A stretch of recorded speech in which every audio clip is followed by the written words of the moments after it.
আপনার ফেসবুক পেজটাও কি recommendation suspend হয়ে গেছে? ভাই চিন্তার কোনো কারণ নেই। আজকের এই ভিডিওটি আপনি দেখলে আপনার এই রিকমেন্ডেশন সাসপেন্ড চলে যাবে সাথে সাথেই। আপনি যদি আমার দেখানো এই টিপসগুলো ফলো করেন তাহলে দেখবেন যে সাথে সাথে ইনস্ট্যান্টলি আপনার রিকমেন্ডেশন সাসপেন্ড অথবা নট রিকমেন্ডেবল থাকলে সেটা কিন্তু রিকমেন্ডেবল হয়ে যাবে। ভাই আমাকে গালি দেওয়ার আগে ভিডিওটি সম্পূর্ণ দেখুন, দেখলে আমার বিশ্বাস আপনিও বিশ্বাস করবেন যে হ্যাঁ এই টিপসগুলো ফলো করলে অবশ্যই আপনার পেজে রিকমেন্ডেশন সাসপেন্ডটা চলে যাবে। তো এখন বলি যে রিকমেন্ডেশন সাসপেন্ডটা কেন আসে। অনেকের ক্ষেত্রে যাদের নতুন পেজ তাদের কিন্তু অটোমেটিকলি প্রথম থেকে রিকমেন্ডেশন সাসপেন্ড থাকে, আবার যাদের পুরাতন পেজ তাদের ক্ষেত্রেও কিন্তু রিকমেন্ডেশন সাসপেন্ডটা চলে আসে। তো এটা কেন আসে আমাদের প্রথমত জানতে হবে যে ফেসবুক পেজে রিকমেন্ডেশন সাসপেন্ডটা কেন আসে। এটা অনেকগুলো কারণে আসতে পারে। আপনারা যদি স্ক্রিনে দেখেন এই যে পিকটা, এখানে কিন্তু কয়েকটা ক্যাটাগরি তাদের বলা রয়েছে। যদি আপনি সেক্সুয়াল কোনো কন্টেন্ট আপলোড করেন বা আপনি এখানে যদি কোনো মারামারি ফাটাফাটি সেন্সিটিভ কন্টেন্ট যেটাকে বলা হয় সেগুলো আপলোড করেন, অথবা আপনি ক্লিকবেট টাইপের কিছু যদি আপলোড করেন, সেগুলো কিন্তু আপনার এই পেজটাকে রিকমেন্ডেশন সাসপেন্ড করে দেয় এই কারণগুলোর জন্য। আর এটার থেকে আপনাকে বাঁচতে হলে এই জিনিসগুলো প্রথমত অ্যাভয়েড করতে হবে। আর যাদের প্রশ্ন ভাই আমি তো এগুলো কিছুই করিনি, আমি তো একদম র ভিডিও আপলোড করি, আমি তো একদম ভালো ভালো ভিডিও আপলোড করি, তারপরেও কেন আমার এই পেজে এই ধরনের সমস্যা আসতেছে, এটা কিন্তু একটা অনেক ভয়ঙ্কর প্রশ্ন বা অনেক কষ্টের প্রশ্ন যে ভাই আমি এত বেছে বেছে ভিডিও আপলোড করি, এত কষ্ট করে ভিডিও আপলোড করি, তারপরও আমার পেজে কেন রিকমেন্ডেশন সাসপেন্ড হয়ে গেল, তারপর আমার পেজে কেন রিকমেন্ডেশন নেই। এই প্রশ্নটা কিন্তু আমাদের সবারই থাকে। তো এই জিনিসটার জন্য ঘাবড়ানোর কিছু নাই। এখন আমি দুইটা অপশন বলতেছি। যাদের পেজ নতুন, মনে করেন আপনার পেজে কেবল 1000 বা 2000 3000 ফলোয়ার, আপনি 1 মাস 2 মাস থেকে আপনার পেজটা শুরু করছেন, তাদের ক্ষেত্রে যে সমাধানটা সেটা হচ্ছে যে আপনার পেজে যদি এরকম সমস্যা থাকে, পেজটা যদি আপনার রিকমেন্ডেশন সাসপেন্ড থাকে, সেক্ষেত্রে আপনি যদি নতুন ফেসবুক পেজ হয়ে থাকে আপনার, সেক্ষেত্রে আপনি একটা কাজ করতে পারেন যে আপনার আগে চেক করে নেবেন যে আপনার কোনো ভিডিওতে আমি যে কয়টি অপশন বললাম, যদি সেন্সিটিভ কন্টেন্ট, আপনার ক্লিকবেট কন্টেন্ট অথবা সেক্সুয়াল কোনো কন্টেন্ট, এই টাইপের কোনো কন্টেন্ট যদি না থেকে থাকে, তাহলে আপনি রেগুলার বেসিকে ভিডিও আপলোড করতে থাকবেন এবং আপনি চেষ্টা করবেন যে আপনার এই ভিডিওগুলো বিভিন্ন গ্রুপে পোস্ট করতে, আপনার বিভিন্ন ফ্রেন্ডের মাধ্যমে বিভিন্ন আইডিতে পোস্ট করতে বা শেয়ার করতে। এতে কি হবে, আপনার পেজে যখন অনেক বেশি রিয়েক্ট পড়বে, অনেক বেশি কমেন্ট পড়বে আপনার ভিডিওতে, তখন কিন্তু আপনার পেজ থেকে অটোমেটিকলি রিকমেন্ডেশন সাসপেন্ড চলে যেয়ে রিকমেন্ডেবল পেজ হয়ে যাবে।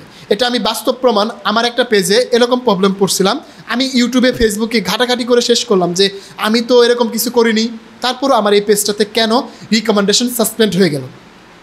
আমার খুবই চিন্তা হলো যে ভাই আমি ক্যামেরা দিয়ে ভিডিও করতেছি, 4K ভিডিও করতেছি, তারপরও আমার পেজে কেন রিকমেন্ডেশন সাসপেন্ড।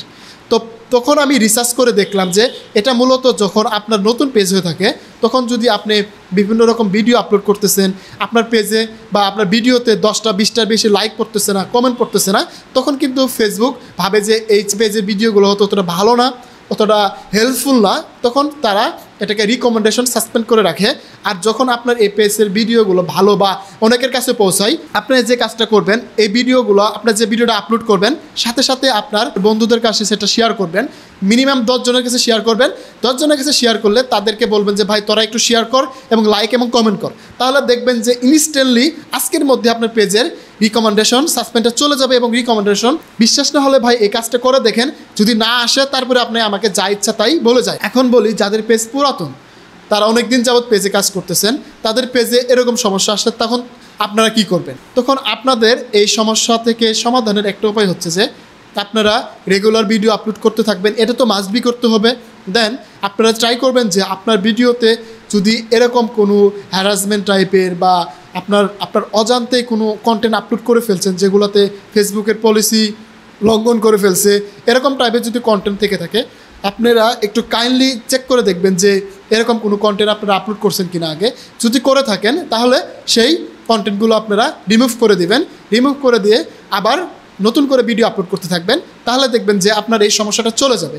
আর যদি আপনাদের ভিডিওতে লাইক কমেন্ট না পড়ে থাকে, অবশ্যই আপনাদের সেই ভিডিওতে লাইক কমেন্ট যাতে বেশি বেশি পড়ে সেই জিনিসটা ট্রাই করবেন। সেটাকে আপনার বিভিন্ন গ্রুপে, আপনার যদি দেখেন ফেসবুকে অ্যাভেলেবেল গ্রুপ আছে যেগুলোকে একদম ফ্রিলি আপনি সেখানে পোস্ট করতে পারেন সেই ভিডিওটি, তাই আপনি সেগুলোতে পোস্ট করেন। আপনার বিভিন্ন গ্রুপে শেয়ার করেন, আপনার ফ্রেন্ড সার্কেলদের সাথে শেয়ার করেন, দেখবেন যে আপনার পেজ থেকে রিকমেন্ডেশন সাসপেন্ডটা চলে যাবে। আপনি হুদাহুদি এটা এই করুন সেই করুন, আবেদন করুন, এগুলো করে কিচ্ছু হবে না ভাই। আমি নিজে প্রমাণ। যদি আপনি আপনার পেজ থেকে রিকমেন্ডেশন সাসপেন্ডটা উঠাতে চান, আপনাকে এই জিনিসগুলো খেয়াল রাখতে হবে আমি যেগুলো বললাম আপনাকে। তাহলে আপনার পেজ থেকে 100% রিকমেন্ডেশন চলে যাবে এবং একদিনের মধ্যে চলে যাবে। আপনি আমার দেওয়া যে ইনফরমেশনটা সেটা আপনি একটু ট্রাই করে দেখেন, তাহলে অবশ্যই আমার বিশ্বাস আপনার পেজ থেকে রিকমেন্ডেশন সাসপেন্ডটা চলে যাবে এবং একদিনের মধ্যে আপনার পেজে রিকমেন্ডেশন চলে আসবে। কারণ আমি নিজে প্রমাণ যে আমার একটা পেজে একদিনেই দেখি যে আমার রিকমেন্ডেশন চলে গেছে, আবার 2 দিন পরে আমার রিকমেন্ডেশন চলে আসছে, আবার কিছুদিন যেতে না যেতেই আবার আমার পেজ থেকে রিকমেন্ডেশন চলে গেছে, আবার আমার পেজে রিকমেন্ডেশন চলে আসছে। তাই আপনি এগুলো নিয়ে ঘাবড়ানোর কিছু নাই। আপনার পেজে আপনি রেগুলার ভিডিও আপলোড করতে থাকুন। আপনি চেষ্টা করুন আপনার ভিডিওতে যাতে ভালো পরিমাণে একটা রিয়েক্ট করে ভালো পরিমাণে একটা ভিউজ আসে আপনার ভিডিও থেকে, তাহলে আপনার এই রিকমেন্ডেশন সাসপেন্ড নিয়ে কোনো সমস্যা থাকবে না। এটা আমার বিশ্বাস। আপনি এই কাজগুলো ফলো করতে পারেন।